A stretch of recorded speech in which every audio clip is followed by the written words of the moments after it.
Vamos ler o texto, 1 João, capítulo de número 2, versículo 28 até o 3:3. Diz assim: Filhinhos, agora, pois, permanecei nele, para que, quando ele se manifestar, tenhamos confiança e dele não nos afastemos, envergonhados na sua vinda.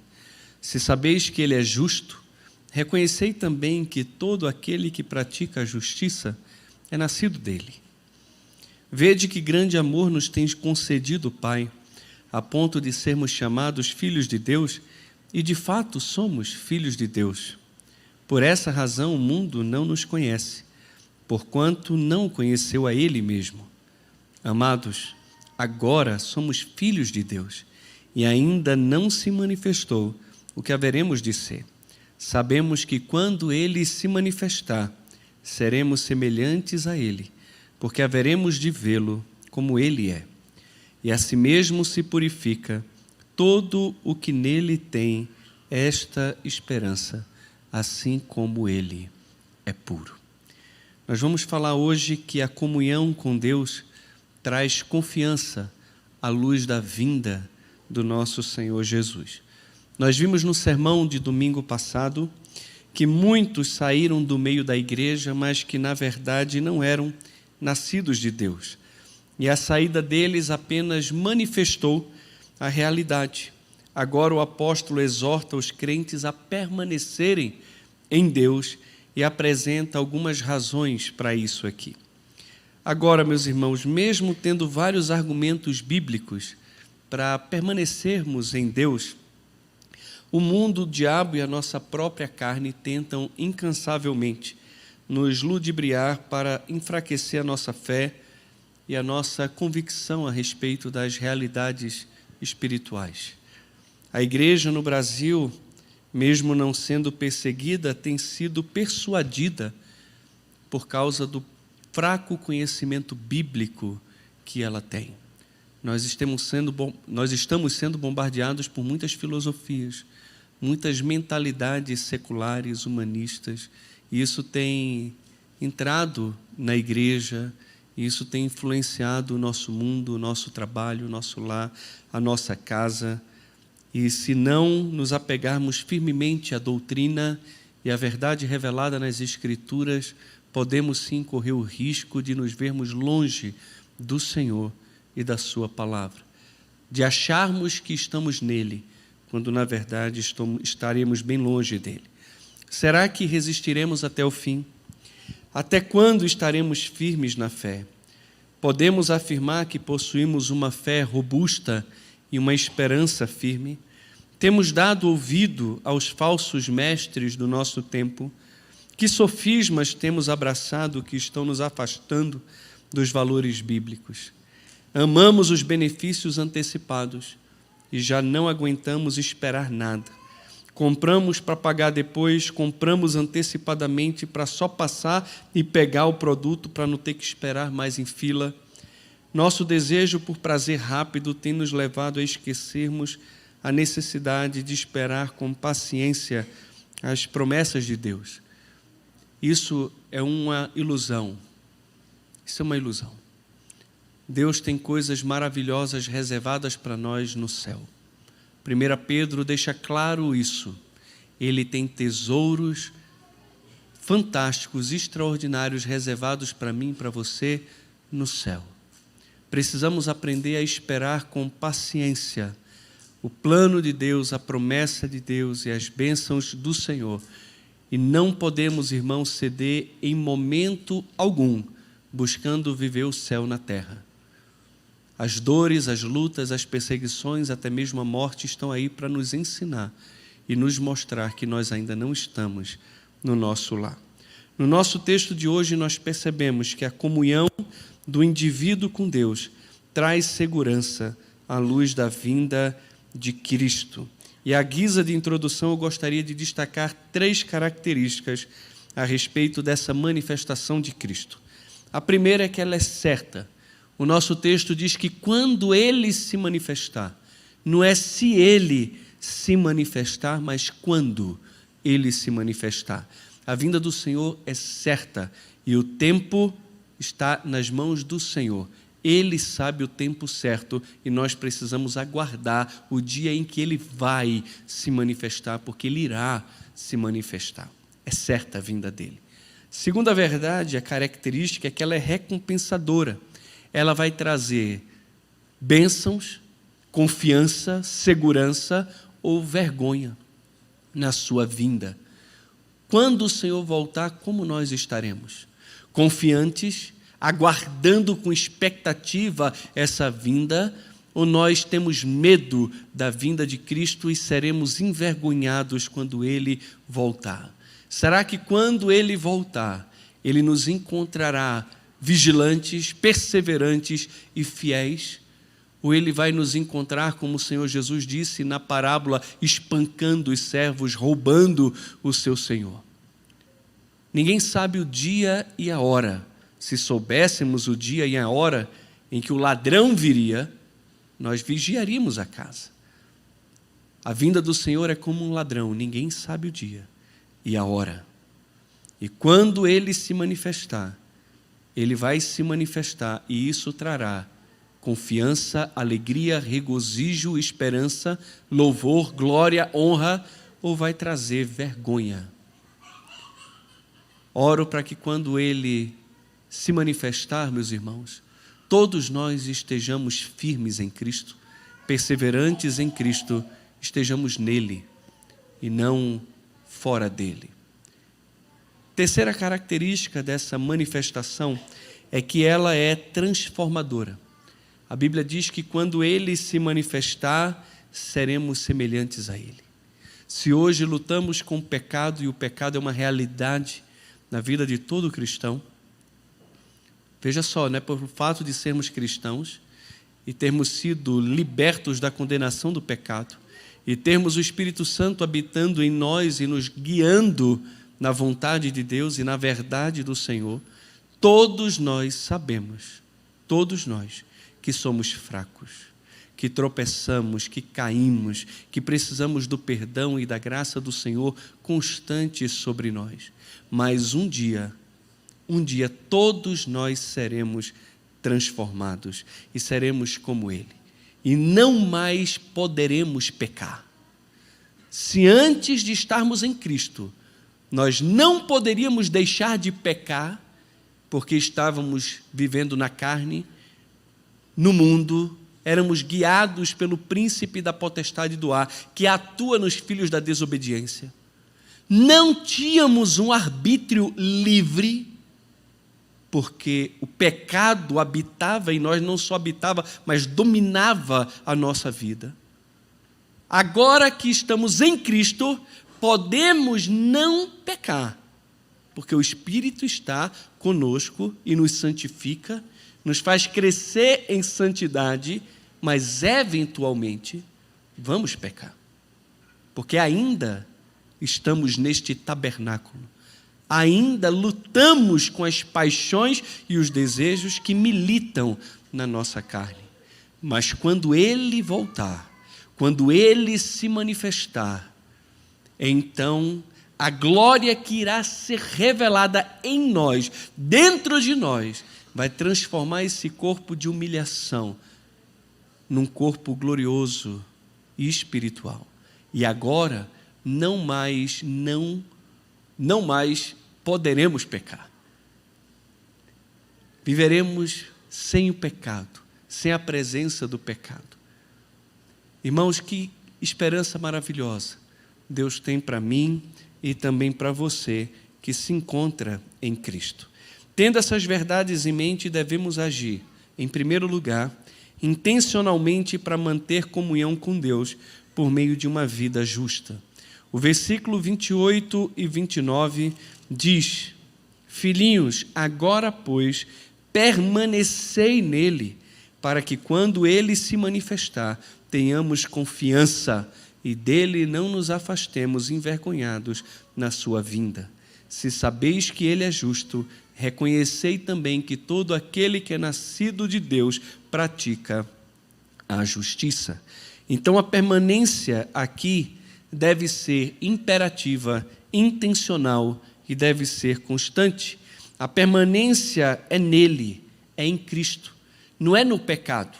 Basta o tempo em que nós vivíamos no pecado.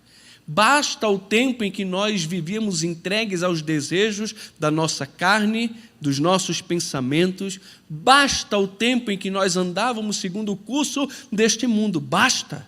Não podemos permanecer naquilo que é errado, mas devemos sempre permanecer nele, permanecer em Cristo. E permanecer em Cristo é permanecer na justiça, é permanecer no amor, é permanecer em Deus.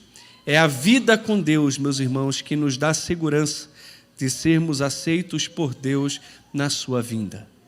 Aquele que diz que aceitou Jesus, mas nunca caminhou com Cristo, não tem prazer em Cristo, no louvor, na palavra, na adoração, na comunhão, vai ser muito ruim para você e para o céu. Porque no céu é onde vai ter adoração. No céu é onde vai estar a igreja. Se você não ama a igreja, não ama Deus, não ama a palavra de Deus, não ama o povo de Deus, você tem que pensar seriamente em ir para o inferno. Porque no céu é o lugar dessas coisas. Aquele que permanece em Deus tem prazer nas coisas de Deus, na comunhão com Deus e em caminhar com Ele. E essa deve ser a nossa segurança. Eu quero deixar muito claro, meus irmãos, que ninguém está falando de perfeccionismo aqui, e ninguém está falando de salvação por meio do senhorio de Cristo. O que nós estamos dizendo é que o homem salvo pela graça, por meio da fé, que de fato entendeu o Evangelho, no qual o Evangelho chegou com poder, no Espírito Santo e em plena convicção, essa pessoa teve sua vida transformada. Teve sua vida mudada. Essa é a realidade que Paulo fala a respeito dos crentes de Tessalônica. Eu recordo, meus irmãos, sem cessar, diante do nosso Deus e Pai, da operosidade da fé de vocês, da abnegação do amor, da firmeza da esperança em nosso Senhor Jesus Cristo, reconhecendo, irmãos, amados de Deus, a vossa eleição. Porque o nosso Evangelho chegou até vós, não foi só somente em palavras, mas sobretudo em poder, no Espírito, em plena convicção, assim como sabeis ter sido o nosso procedimento entre vós e por amor de vós. E com efeito vos tornastes imitadores nossos e do Senhor, tendo recebido a palavra, posto que em meio a grande tribulação, com a alegria do Espírito Santo, e vocês se tornaram um modelo para todos os crentes, tanto na Macedônia como também na Acaia. E não somente isso, mas de vós repercutiu a palavra do Senhor, não só na Macedônia e na Acaia, mas por toda parte. Tem se divulgado a vossa fé para com Deus a tal ponto de não termos necessidade de acrescentar coisa alguma. Pois eles mesmos, no tocante a nós, têm proclamado qual foi a repercussão nossa no vosso meio, e como deixando os ídolos, vos convertestes ao Deus vivo e verdadeiro, para servi-lo, e para aguardar dos céus a manifestação do seu Filho, Jesus, o qual ele ressuscitou dentre os mortos e que nos livra da ira vindoura. Olha o que Paulo está dizendo dessa igreja. Por que ele chega ao ponto de dizer que essa igreja era eleita de Deus? Simples. O Evangelho chegou com poder. E chegou com poder transformando a vida. Chegou com poder dando fé operante, amor abnegado e uma esperança inabalável, ao ponto deles, no meio de muitas lutas, muitas provações, mesmo assim terem alegria no Espírito Santo, mesmo assim pregarem a palavra, mesmo assim divulgarem o Evangelho para todas as pessoas, mesmo assim serem radicais no serviço a Deus, abandonando completamente o antigo estilo de vida idólatra que eles viviam. Teve mudança de vida. Se nós queremos ter segurança da nossa salvação, quando Cristo se manifestar e não sermos achados por Ele envergonhados, você precisa avaliar a sua vida e ver se de fato você tem caminhado com Deus. A justiça do cristão está fundamentada, sabem quê? No conhecimento que ele tem de que Deus é justo. O texto deixa claro: se sabeis que Ele é justo,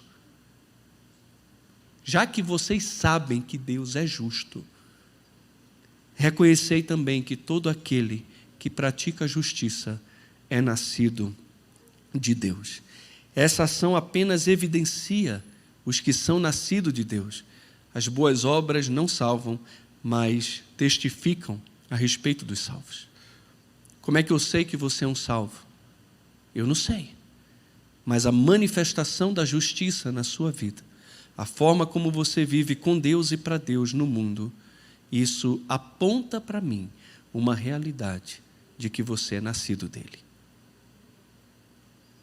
Não basta dizer, eu aceitei Jesus, mas a sua vida não tem obras dignas de arrependimento. A sua vida não mostra fruto de justiça. Irmãos, tem alguma coisa que precisa ser avaliado. E, novamente, ninguém está falando de perfeição. De jeito nenhum. Não existe isso. Agora, existe uma graça perdoadora e transformadora que age constantemente em nós, nos impelindo a querer ser como Ele é. Se o meu Deus é justo e eu nasci dele, então evidências de justiça vão aparecer na minha vida e nas obras que eu realizo. Além disso, eu preciso também sabiamente relembrar do grande amor de Deus por mim. 1 João 3, 1 e 2. Vede que grande amor nos tem concedido o Pai, a tal ponto de sermos chamados filhos de Deus. E de fato somos filhos de Deus. Por esta razão, o mundo não nos conhece, porquanto não o conheceu a Ele mesmo. Amados, agora somos filhos de Deus, e ainda não se manifestou o que haveremos de ser. Sabemos que quando Ele se manifestar, seremos semelhante a Ele, porque haveremos de vê-lo como Ele é. Devemos nos firmar no amor de Deus. O texto começa, vede, entendam, percebam.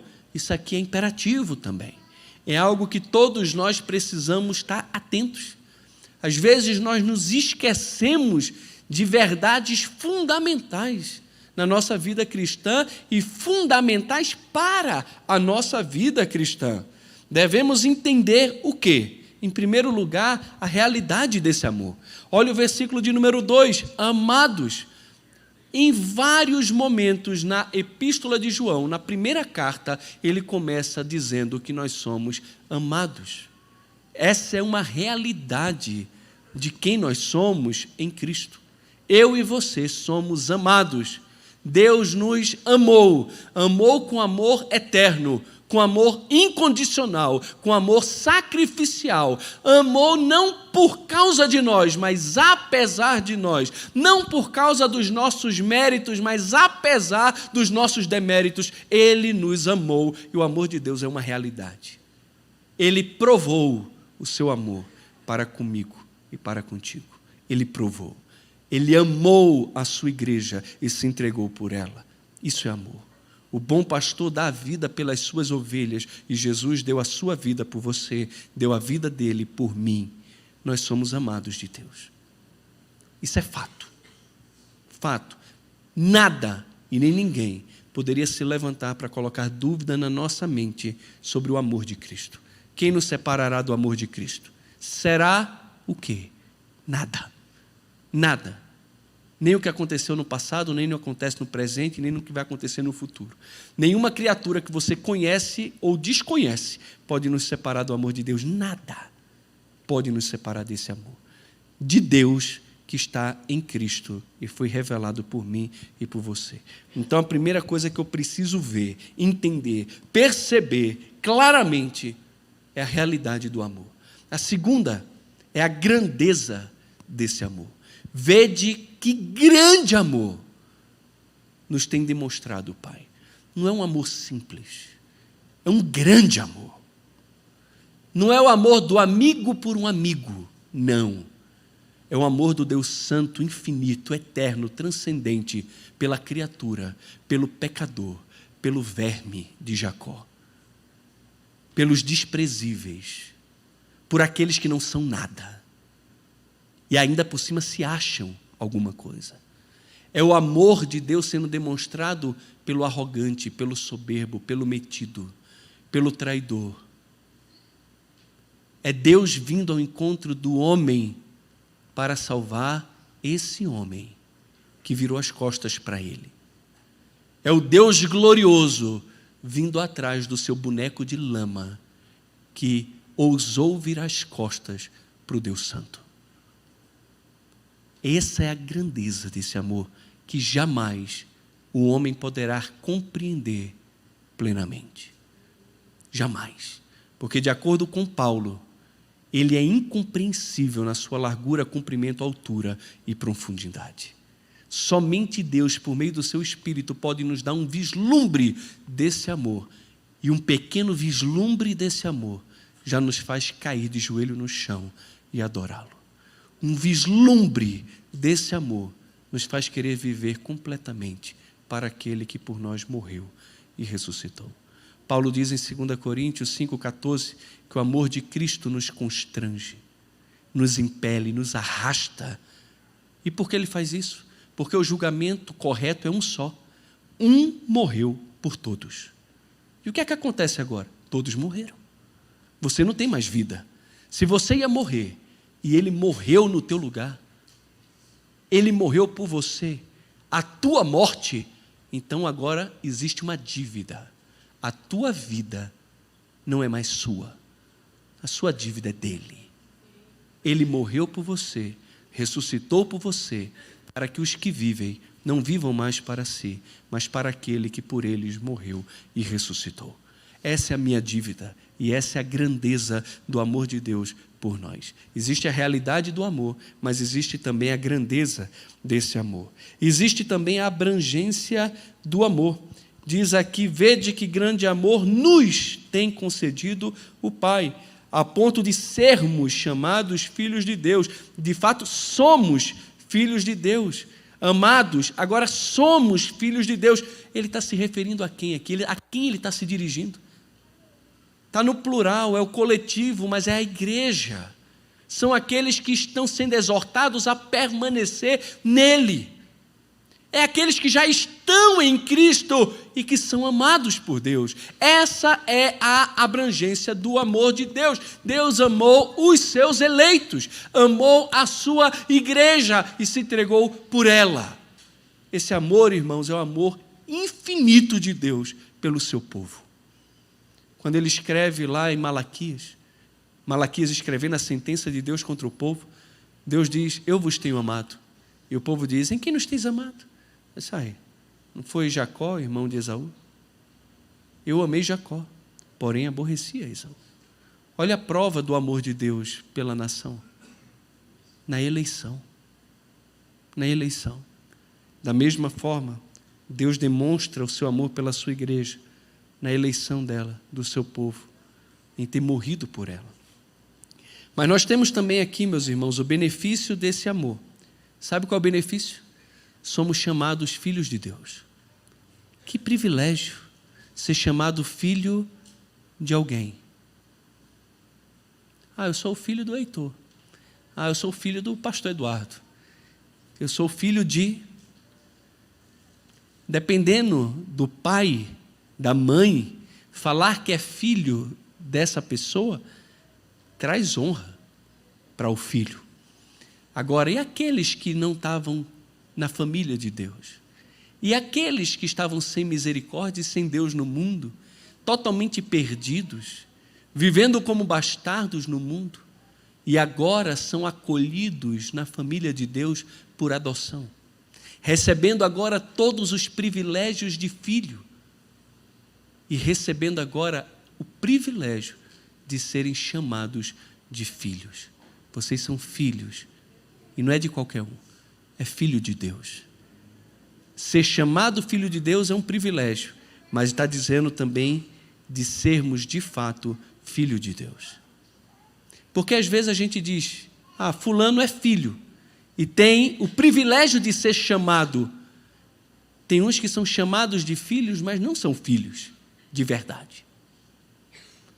Deus não só nos chama de filhos, como de fato, comprovadamente, nos deu o poder de se tornar seus filhos. Ele fez isso. No nosso registro está lá, filho de Deus. Não é só chamado, ele é meu pai, porque eu gosto dele. Não.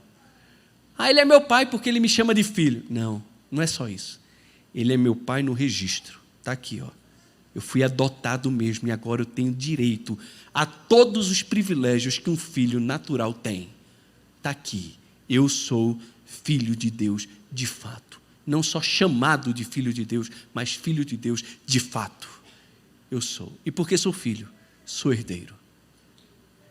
E porque sou filho de Deus, sou herdeiro de Deus e sou co-herdeiro com Cristo. Eu sou filho de Deus.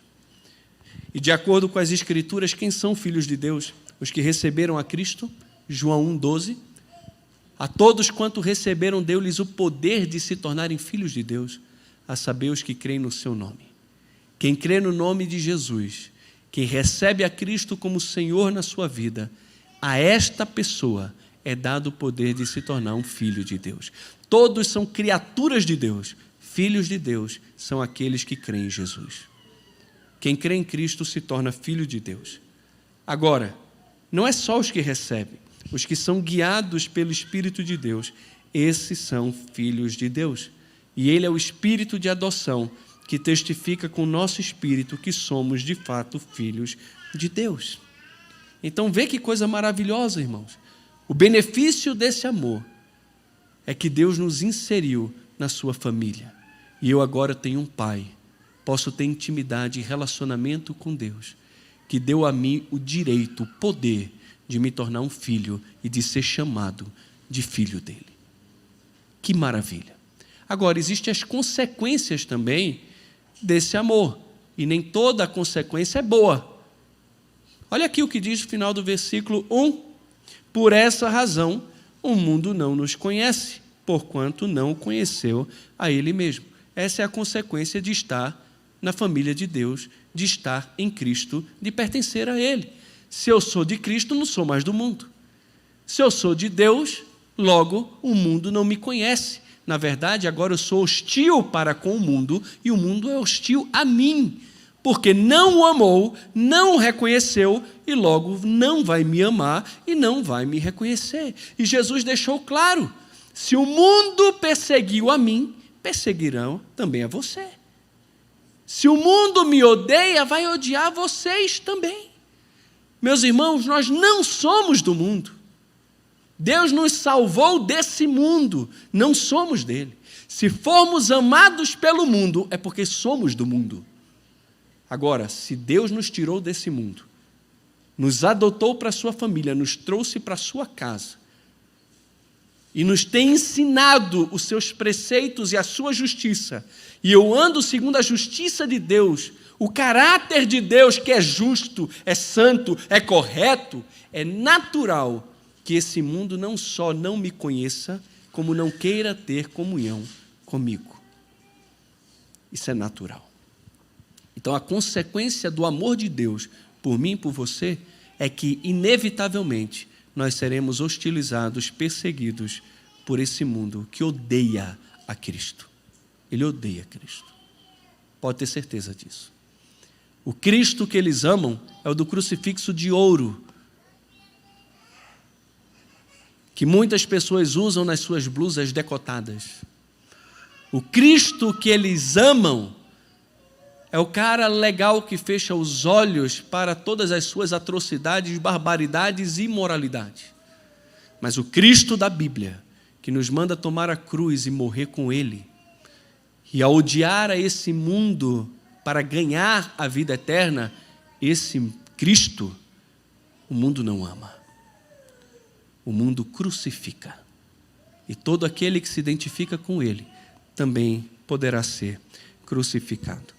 Em terceiro lugar, meus irmãos, tendo as verdades que nós vimos em mente, devemos agir não só intencionalmente para manter comunhão com Deus por meio de uma vida justa, devemos agir não somente sabiamente para relembrarmos o grande amor de Deus por nós, e esse entendimento é sobre a realidade do amor, a grandeza do amor, a abrangência do amor, os benefícios do amor e as consequências do amor, mas também alegremente devemos agir na certeza de que seremos semelhante a Ele. O versículo 3 deixa claro: a si mesmo se purifica todo que nele tem esta esperança, assim como ele é puro. Aqui, meus irmãos, nós temos a plena adoção, plena transformação e plena comunhão. Plena adoção. Somos filhos de Deus. Ponto. Acabou. Mas ainda não se manifestou o que haveremos de ser. Não somos aquilo que Deus planejou para sermos. Enquanto estamos aqui, o Espírito está agindo nas nossas fraquezas. O Espírito está intercedendo por nós com gemidos inexprimíveis. Enquanto estamos aqui, o Espírito está dando força para que nós possamos fazer morrer os feitos do corpo, para experimentar a vida de Deus em nós. Enquanto estamos aqui neste mundo, gememos angústias na carne, porque temos as primícias do Espírito e dentro de nós existe uma esperança, uma expectativa de que toda a luta contra o pecado finalmente se encerre. E o apóstolo Paulo deixa claro: para mim tenho por certo que o sofrimento que hoje luto para fazer morrer os feitos do meu corpo não podem se comparar com a glória que há de ser revelada em mim, dentro de mim. A ardente expectativa da própria criação aguarda a manifestação dos filhos de Deus, pois a criação está sujeita à vaidade, e não voluntariamente, mas por causa daquele que a sujeitou, na esperança de que a própria criação será redimida do cativeiro da corrupção para a liberdade da glória dos filhos de Deus. Pois sabemos que toda a natureza a um só tempo geme e suporta angústias até agora, mas não somente ela.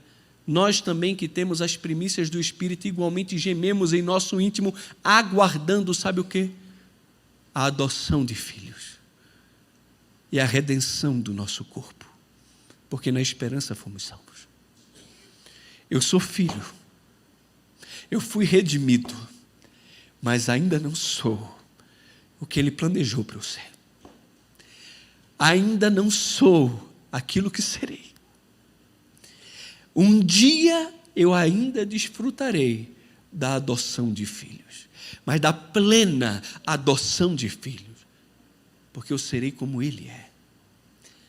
O texto fala de uma adoção plena, completa, de uma intimidade e comunhão perfeita com esse Deus maravilhoso. Mas o texto também fala de plena transformação, seremos semelhante a Ele. Porque não só desfrutaremos da adoção de filhos, mas também desfrutaremos da redenção do corpo. Todo esse corpo de humilhação será transformado. Aquilo que é corruptível será transformado em incorruptibilidade. Que coisa maravilhosa. 1 Coríntios 15, 50 a 53 fala sobre isso. Num momento, num abrir e fechar de olhos, ao ressoar da última trombeta, a trombeta soará.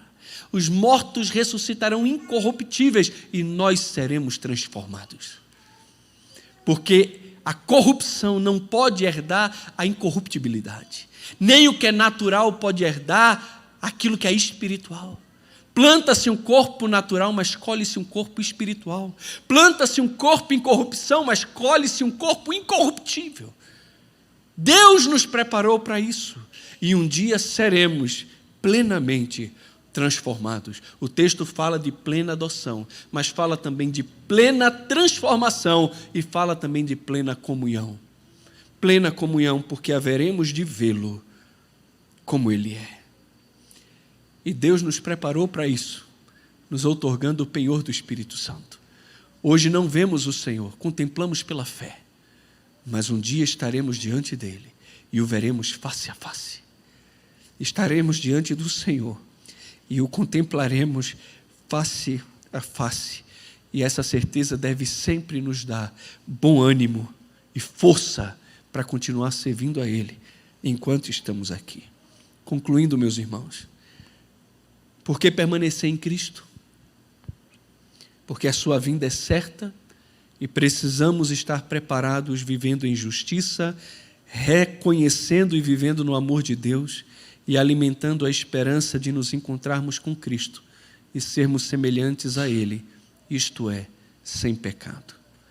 Alguma aplicação para a nossa vida?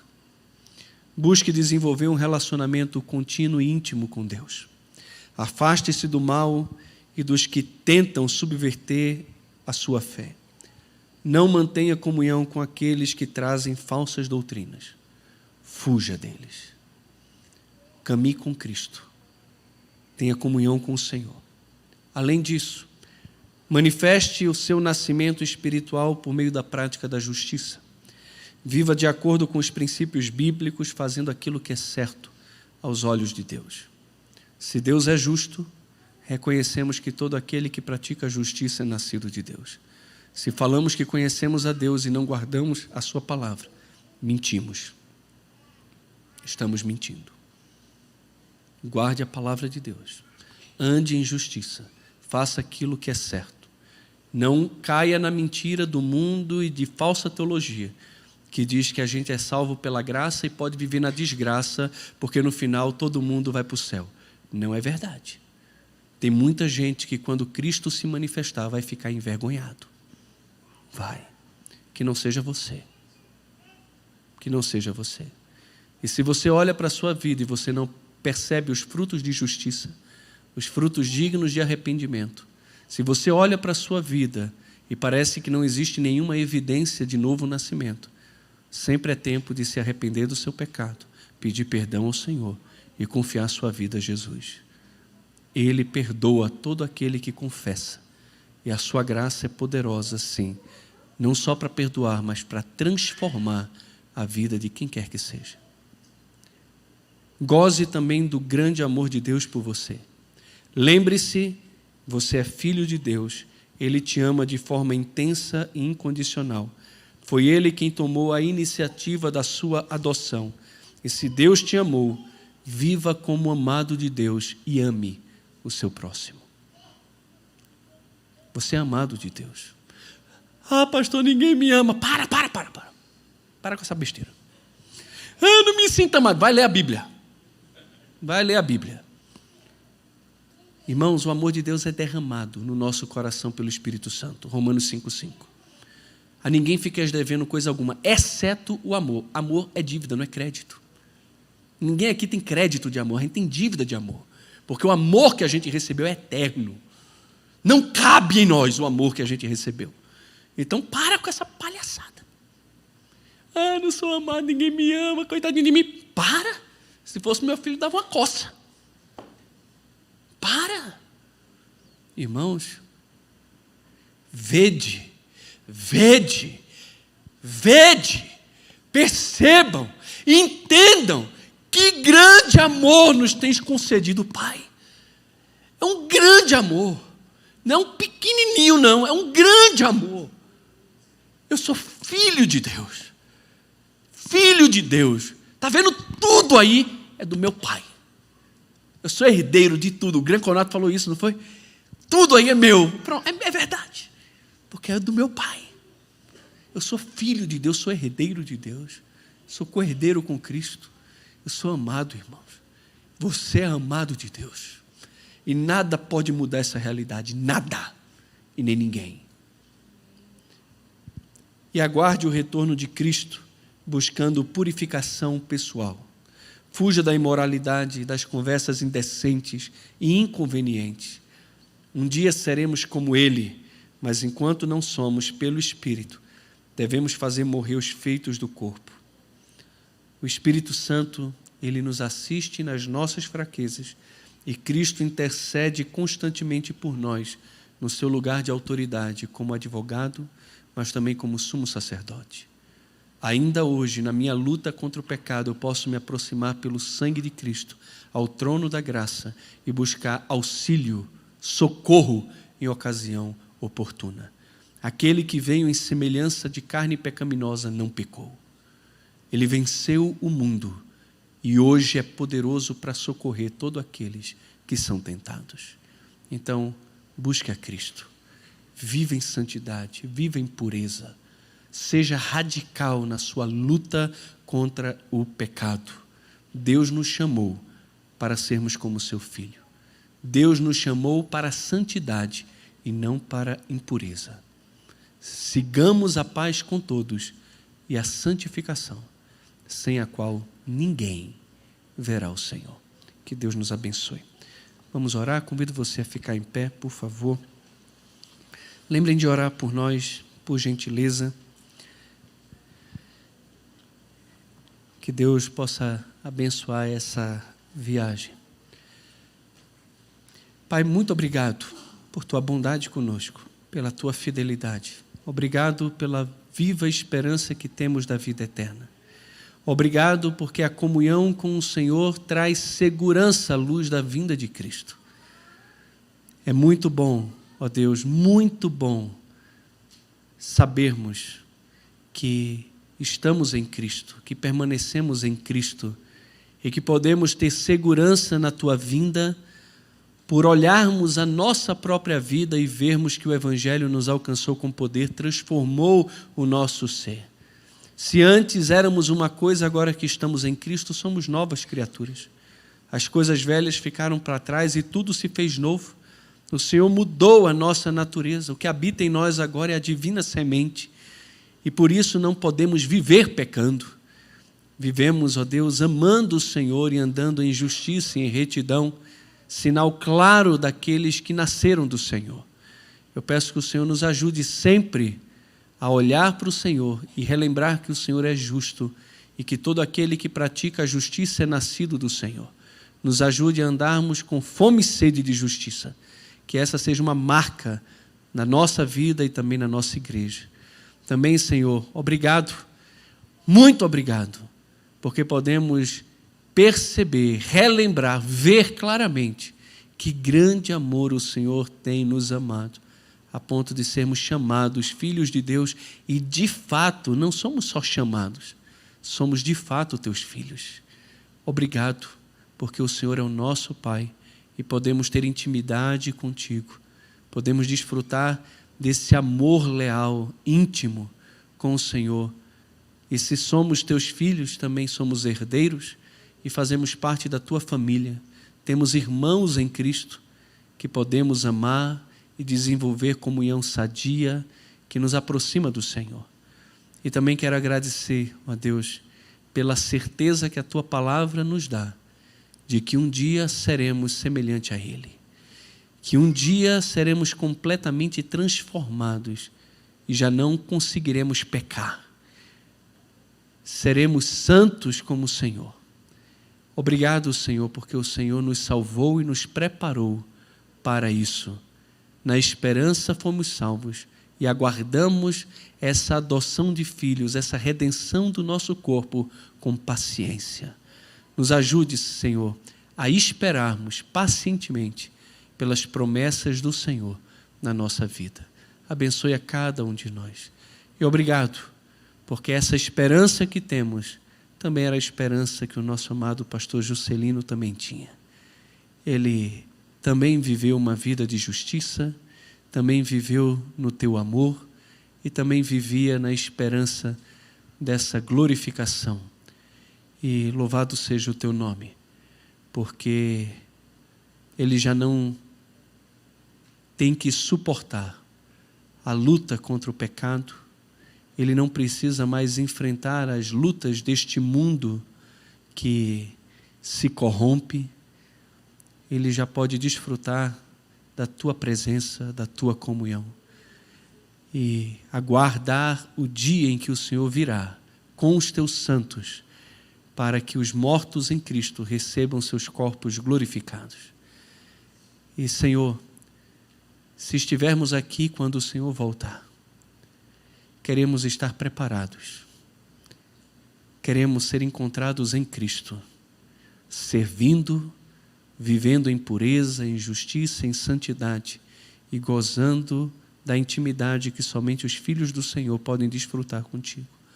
E que nessa vinda nós tenhamos segurança, alegria e expectativa, e não vergonha, medo, terror, por não sabermos quem somos em Ti.